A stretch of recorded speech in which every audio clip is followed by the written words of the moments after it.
अब शाम हो जाती है और सबके क्लासेस ख़त्म हो जाते हैं और अब फाइनली हमारे नी हसांग को सुकून आता है क्योंकि आज उसे पनिशमेंट मिलते मिलते बच गई। बट वो कहता है कि चलो गाइस, मैं पनिशमेंट लेने के लिए लाइब्रेरी जा रहा हूँ, चलो तुम लोग एंजॉय करो, तुम्हें तो पनिशमेंट मिली नहीं है। इस पांगजी की वजह से मुझे पनिशमेंट मिल गई, इसे छोड़कर।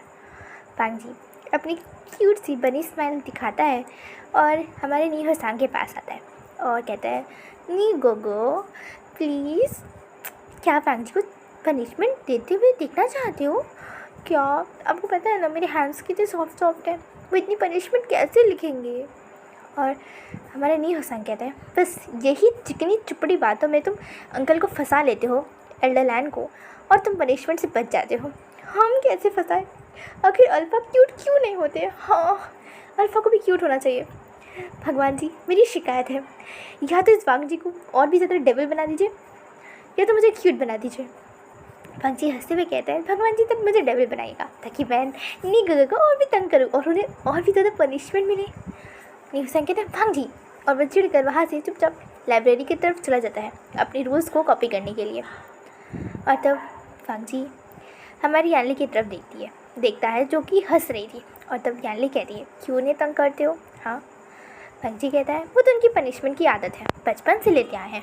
हमेशा जब भी मुझसे मिलने आते थे या नी मिंजा गगा आते थे, तब भी हमेशा नी हसांग गगा को पनिशमेंट मिलती थी और अब तो आदत होनी चाहिए इन्हें। इतने सालों से पनिशमेंट लेते आए हैं, पता है इनकी कॉपी करी हुई इतनी लंबी सी लिस्ट हो गई है ना कि हम लोग आगे आने वाले 50 नए क्लैन के बच्चों को 50 साल और भी इन्हीं के लिखे हुए रूल्स को दे सकते हैं ताकि वो लोग पढ़ सकें।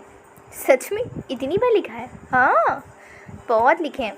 इन्हें पनिशमेंट बहुत जल्दी मिलती है और मैं हूँ ना उन्हें पनिशमेंट दिलाने के लिए। और तब हमारी यानली हंसते हुए कहती, बस देखो मुझे मत दिलाना, ठीक है? और तब वांग जी कहते हैं, नहीं, मैं ऐसा नहीं करूँगा, आप तो मेरी सबसे अच्छी दोस्त हो। तो बताओ नेक्स्ट क्या है? कैसा नेक्स्ट प्लान? अरे उन दोनों का आगे क्या करना है, कुछ सोचा है? अरे इतनी जल्दी कैसे सोचूं, अभी तो मैं क्लास में ही था, अभी मुझे समय दीजिए। मैं कुछ खतरनाक सा प्लान करता हूँ ताकि मैं मेरे गगा के लिए उनकी ओमेगा को बहुत ज़्यादा अच्छे से प्रिपेयर कर सकूँ। देखो इसमें मेरे चेंग को कुछ नहीं होना चाहिए। अरे कुछ नहीं होगा, और अगर कुछ हुआ भी तो गगा है ना, उन्हें प्रोटेक्ट कर लेंगे। और फ़िलहाल के लिए तो मैं गगा के पास जा रहा हूँ आपके भाई की थोड़ी सी तारीफ़ करने के लिए और गगा को थोड़ा सा चिंग के बारे में अच्छी अच्छी बातें बताने के लिए, भले उसके अंदर है चाहे ना है। भांग जी मेरा भाई अच्छा है। हाँ, ऐसा ओमेगा जिसकी नाक पे गुस्सा रहता है, जो हमेशा चिड़चिड़ा रहता है, हमेशा लड़ने को तैयार, और ओमेगा जैसे एक भी हरकत नहीं करता। पता नहीं कैसे मेरे गगा को वो पसंद आ गया, वो नक चढ़ा रहेगा। भांग जी मैंने झूठ नहीं कहा, नहीं मैं ऐसा नहीं हूँ। पीछे से एक आवाज़ आती है और वो दोनों ही जब मुड़ते हैं तो देखते हैं कि वहाँ पे चेंग खड़ा था। और तब वांग जी चुपचाप यानली के पीछे के छुप जाता है और कहता है, यानली मुझे बचाओ कि मुझे मार ही डालेगा।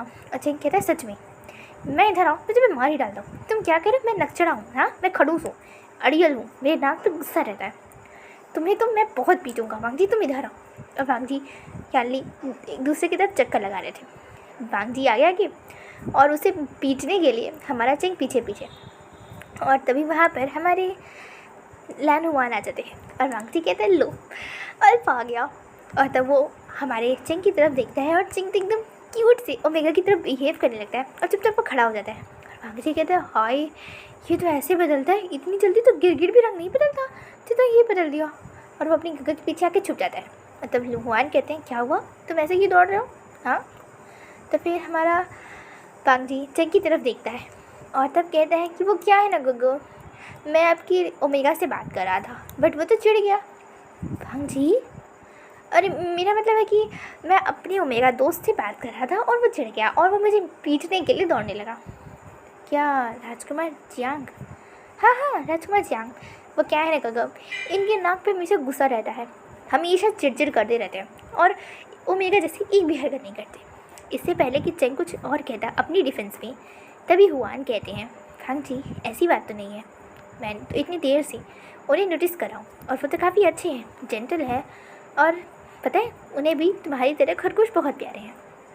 भांजी कहता है गगो आपको मेरा रिप्लेसमेंट मिला भी तो ये चेंग कम से कम कोई और अच्छा ओमेगा ढूंढ लेते मेरी जगह।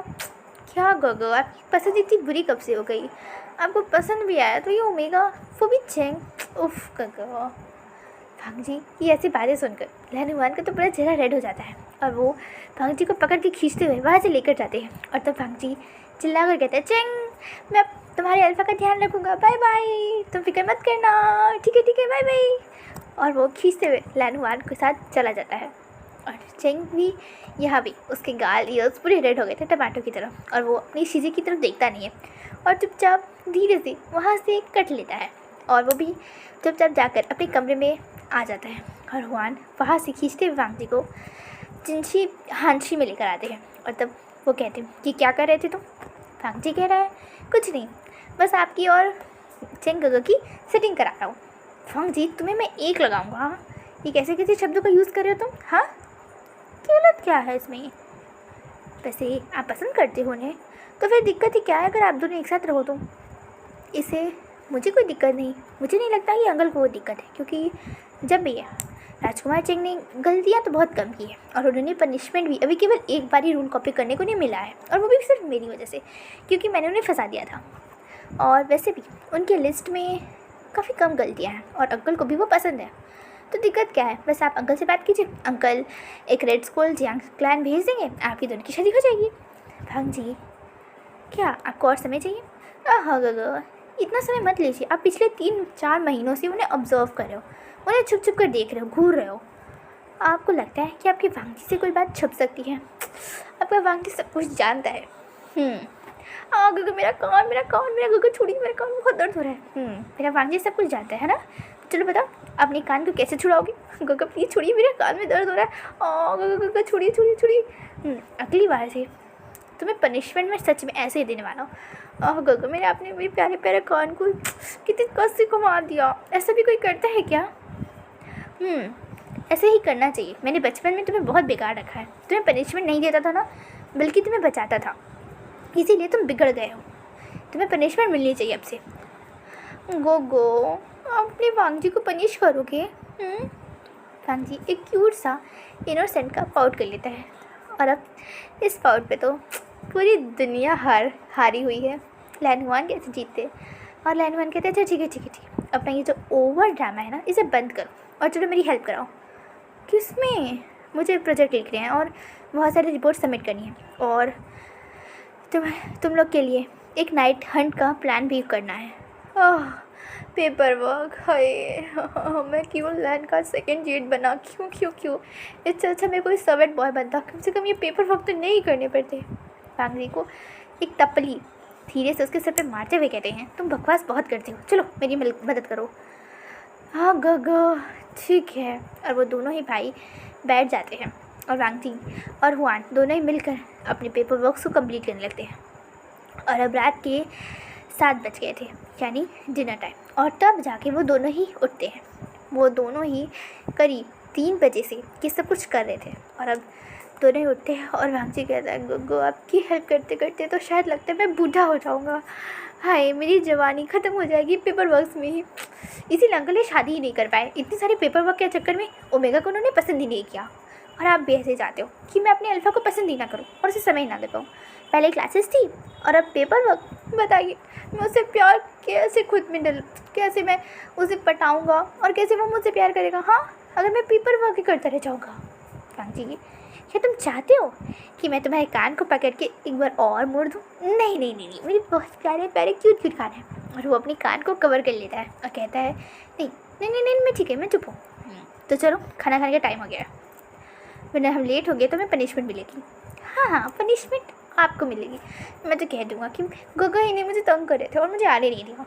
वांगजी और वांगजी उठकर वहाँ से चुपचाप भाग जाता है और भगवान पीछे से हंसते हुए कहते हैं सच में इस लड़के का ना कुछ भी नहीं हो सकता है, इतना शैतान है सच में। माँ एकदम आपकी तरह है, आप भी जैसे शैतान थी ना बिल्कुल ऐसा ही हो गया है, अब तो बहुत ज़्यादा है। इसने बाबा की एक भी गुण नहीं अपनाए हैं, सिर्फ आप पे गया है, एकदम शैतान, शरारत से भरा हुआ, मस्तीखोर और इतना ज़्यादा इंटेलिजेंट और स्मार्ट। बाबा का बस एक ही गुण है जो ये एक आइस फिनिक्स बना है, वरना तो कुछ भी नहीं है। मेरे बाबा इतने शांत थे और ये एकदम आप पे गया है, शैतान। पूरे लैंड को अपने सर पे उठाकर घूम सकता है और अब ये मेरे और जियांगचन के पीछे पड़ा हुआ है। वैसे जियांगचन बुरा भी नहीं है, हर से क्या है। हाँ, ये कैसे थॉट्स मेरे मन में आ रहे, ये वांगजी की वजह से ना मैं भी अजीब अजीब थॉट सोचने लगा हूँ। नहीं नहीं, वो अपने सिर को झटकते हैं और वहाँ से चुपचाप खाना खाने के लिए, डिनर करने के लिए निकल जाते हैं। और तब वो सभी डाइनिंग हॉल में बैठे हुए थे, वो सभी अब अच्छे से अपना डिनर एंजॉय करते हैं। और तब वांगजी कहता है, गुगु आप जाइए, अभी 8 बज रहे हैं तो मुझे प्लानिंग करनी है, तो मैं सबके साथ प्लान करके आता हूँ। वांगजी, कैसा प्लानिंग? आपको और जियांगचन की शादी में हम लोग क्या क्या गिफ्ट देंगे उसकी प्लानिंग। वांगजी तुम्हें लो।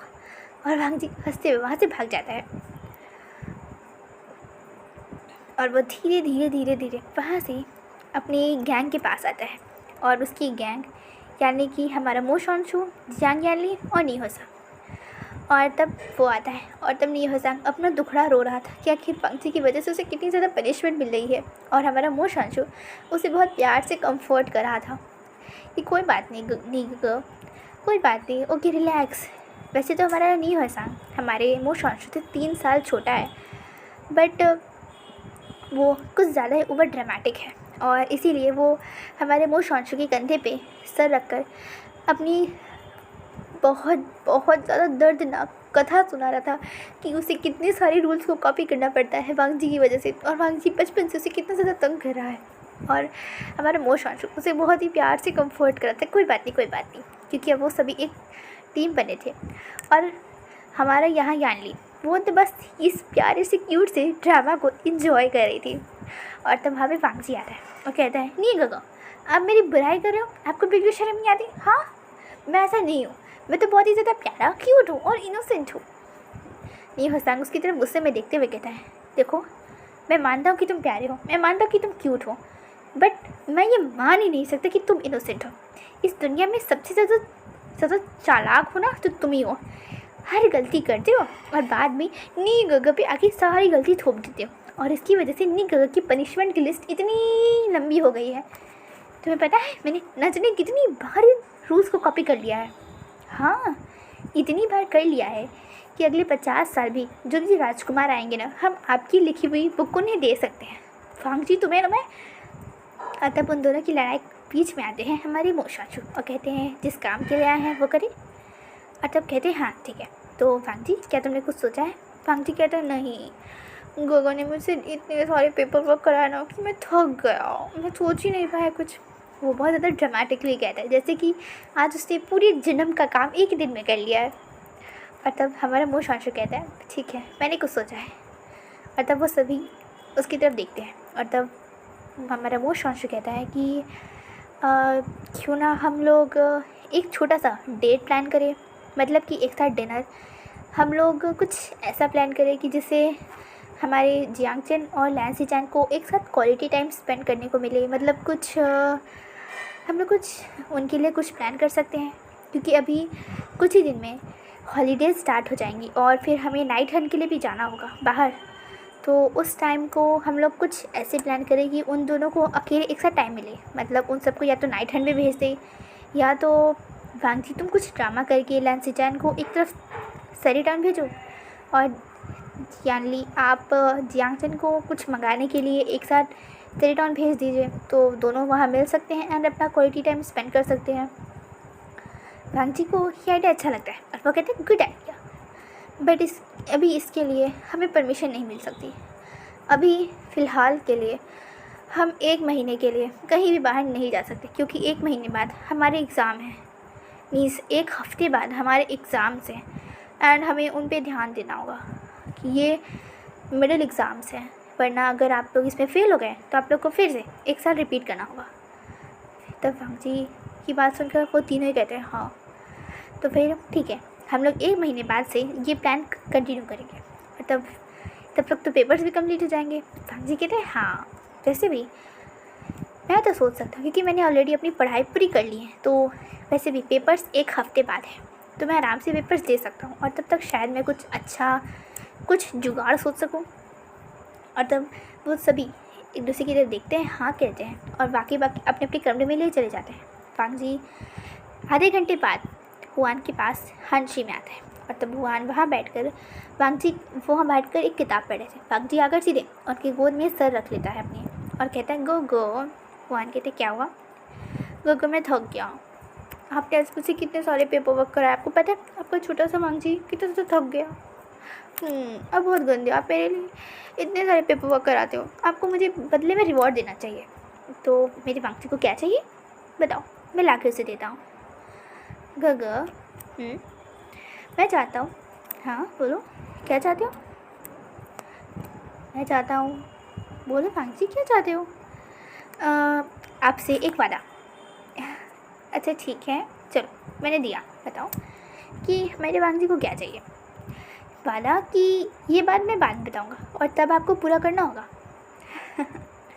ठीक है मेरे नटखट वांग जी, मुझे पता है तुम इसका यूज़ मुझे परेशान करने के लिए करोगे, बट कोई नहीं, तुमने मांगा है तो मैं ज़रूर दूँगा। जो बताओ तुम सोना है या नहीं? आप क्या कर रहे थे? कुछ नहीं, बस एक बुक पढ़ रहा था। गो आपको ये सड़ी हुई बुक्स पढ़नी है कल्टीवेशन के बारे में? इतने तो कल्टीवेट कर चुके हो आप, कितना करोगे? आपको रोमांटिक बुक पढ़नी चाहिए ताकि आपके मन में बहुत ही अच्छी विचार आए जियांगचन को लेकर। वांग जी गग आपने मुझे मारा।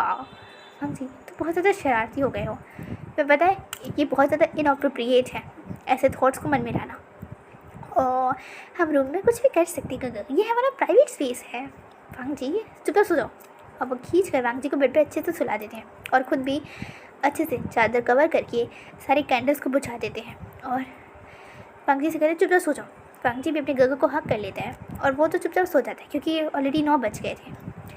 पर हुआन को आज नींद नहीं आ रही थी क्योंकि उनके दिल में वांग जी की बातें चल रही थी और जैसा वांग जी बातें कर रहा था और उनके मन में जो जियांगचन को लेकर थोड़ी फीलिंग्स आ रहे थे, क्योंकि ये सच है कि पिछले 3 से 4 महीने उन्होंने जियांगचन को काफ़ी ज़्यादा ऑब्ज़र्व किया है, काफ़ी सारी बातें की हैं। हाँ बातें पर्सनल नहीं थी, वर्क से उनकी पढ़ाई से रिलेटेड थी, बट वो उसे देखते थे, ऑब्ज़र्व करते थे और कहीं ना कहीं वांग जी की बातें सही भी है कि हुआन थोड़ा बहुत तो जियांगचन की तरफ अट्रैक्ट फील कर रहे हैं। बट अभी वो इस बात को थोड़ा सा साइड करते हैं और इसे ज़्यादा माइंड नहीं करते और चुपचाप सो जाते हैं। और अब नेक्स्ट मॉर्निंग वैसा ही सेम रूटीन, उठते हैं, मेडिटेशन करते हैं, योगा करते हैं एंड फिर ब्रेकफास्ट करते हैं और फिर अपनी अपनी क्लासेस के लिए चले जाते हैं। आज सबसे पहला क्लास हमारे चिरान का था, जो कि हमारे प्यारे से क्लास को 3000 नियम सिखाने वाले थे, सुनाने वाले थे। और हमारे चिरान आराम से बैठकर अपनी किताब 3000 नियम वाली खोलकर सबको पढ़ा रहे थे। और तभी अचानक से ही सबको एक बहुत ही ज़्यादा स्ट्रॉन्ग, बहुत ही ज़्यादा सुंदर सा एकदम प्योर सैंडलवुड स्मेल फील होती है। सभी अल्फ़ा को ये फील होता है और तभी हमारे चिरान जल्दी से इस सेंट को पहचान जाते हैं और वो हमारे फांसी की तरफ देखते हैं। वो उसकी हालत बहुत ज़्यादा बिगड़ गई थी, उसके चेहरे से बहुत ज़्यादा पसीना आ रहा था, उसका चेहरा रेड हो गया था और उसने अपने सर को पकड़ लिया था अपने हाथों से। चिरान कहते हैं वांग जी क्या हुआ? और तभी सबका ध्यान ही वांग जी की तरफ जाता है और सभी अल्फ़ा तो ऑलरेडी इस सेंट को फील कर सकते थे, जिससे वो बहुत ज़्यादा अराउज्ड फील कर रहे थे। और वांग जी के बगल वाली सीट पे ही हमारा मो यांग बैठा था और वो जल्दी से वांग जी को टच करता है, उसे चेक करता है और कहता है इसे तो बहुत ज़्यादा बड़ा फ़ीवर है, हमें लगता है इसे बहुत तेज़ फीवर आ गया है और शायद से हमें से अभी वैद्य के पास लेकर जाना होगा। चिरान कहते ठीक है उसे उठाओ। और तभी एक बहुत ही ज़्यादा डरावनी वॉइस आती है और वो कहती है डोंट टच हिम, उसे अभी के अभी छोड़ो। और तभी सब के सब उस आवाज़ की पावर से एकदम काँप जाती है उनकी बॉडी, चाहे अल्फ़ा हो, ओमेगा हो या बीटा हो, वो सभी उस आवाज़ से एकदम काँप जाते हैं। और मोयांग तो जल्दी से वांग जी से एकदम दूर खड़ा हो जाता है और वो सभी उस आवाज़ की तरफ देखते हैं जहाँ पर उस आवाज़ हमारे मुँह शॉन्शू की थी। उसकी आँखें एकदम अलग हो गई थी, एकदम रेड हो गई थी, एकदम शाइन कर रही थी। वो कहता है, छूने की हिम्मत नहीं करना, वो तुम्हें बिलोंग नहीं करता, वो सिर्फ और सिर्फ फायर फिनिक्स का है, समझे तुम उसे टच करने के काबिल नहीं हो। तुम्हारी हिम्मत कैसे हुई उससे टच करने की। बहुत ही ज़्यादा डीप गहरी वॉइस में ये कह रहा था और मोयांग की तरफ वो बढ़ रहा था। मोयांग तो पीछे जा रहा था और चिरैन कहीं ना कहीं आखिर वी क्या फील कर रहा है वो समझ जाते हैं। और तब तुरंत ही वो अपनी तेज़ वॉइस में चिल्लाते हुए कहते हैं, जल्दी से भाग जी को पकड़ो। वो जियांग यानली और जियांग चेंग को कहते हैं, जल्दी से उसे पकड़ो और उसके कमरे हांशी की तरफ लेकर जाओ, समझे तुम दोनों। और तब वो खुद हमारे वो शॉन्शू का हाथ पकड़ते हैं और खींचते हुए उन फांगजी के पीछे पीछे लेकर जाने लगते हैं। और बाकी क्लास से कहते हैं कि अभी जो भी अल्फ़ा है वो अपने कमरे में जाए और ख़ुद को लॉक कर ले, क्योंकि इस फेरोमोन की वजह से उन्हें हीट आ सकती है, उनकी रट आ सकती है। और जो भी ओमेगास हैं और बीटा है, आज उनकी छुट्टी है, आप अभी जा सकते हैं और अगर नेक्स्ट क्लास होगी तो आपको बता दिया जाएगा, अभी आप जाइए। और वो वहाँ से खींचते हुए हमारे वो शॉन्शू को अपने साथ लेकर जाते हैं और हमारा वहाँ पर हमारे फांगजी को उसके कमरे यानी हांशी में लेटा दिया जाता है। और वहाँ पर केवल हमारा जंगशार था, क्योंकि यानली वहाँ से सीधे हीलर को बुलाने के लिए लेकर चली गई थी। और हमारा चिरैन और वो शॉन्शू वो दोनों ही हांशी से दूर खड़े हुए थे, पर वो देख सकते थे कि हांशी में कौन एंटर कर रहा है या क्या हो रहा है। और तभी वो देखते हैं कि फांगजी का जो पर्सनल हीलर है, जो कि खुद भी एक ओमेगा है, वो वहाँ आते हैं, वो एंटर करते हैं। और तब वहाँ से जियांग यानली भी बाहर आ जाती हैं और वहाँ पे केवल अभी हमारा जियांग चेन था। और अब दौड़ते भागते जैसे ही हमारे हुआन को ये पता चला था, वो भी तुरंत ही यहाँ आ जाते हैं और वो चारों ही एक साथ इंतज़ार कर रहे हैं, क्योंकि हाँ हुआन को और चिरैन को थोड़ा बहुत तो शक था कि आखिर ये क्या है, कि आखिर वो शॉन्शू की हालत कैसी है। और तभी आधे घंटे से 1 घंटे बाद हीलर आते हैं और तब वो चिरैन और हुआन की तरफ देखते हुए कहते हैं कि हाँ ये सच है, आप जैसा सोच रहे वही है। तो फिर हमारा वो शॉन्शू अभी तक नॉर्मल हो गया था और हमारी यानी और वो शॉन्शू एक साथ कहते हैं, आखिर क्या हुआ भांगजी को। और तब हीलर अंकल चिरैन और हुआन की तरफ देखते हैं और तब वो कहते हैं कि आपको प्लानिट लान और महागुरु लान बता देंगे। और वो वहाँ से चुपचाप वापस से फांगजी के कमरे में चले आते हैं और अब दोनों की नज़र सिर्फ हमारे चिरैन और हुआन पे थी। और तब वो कहते हैं कि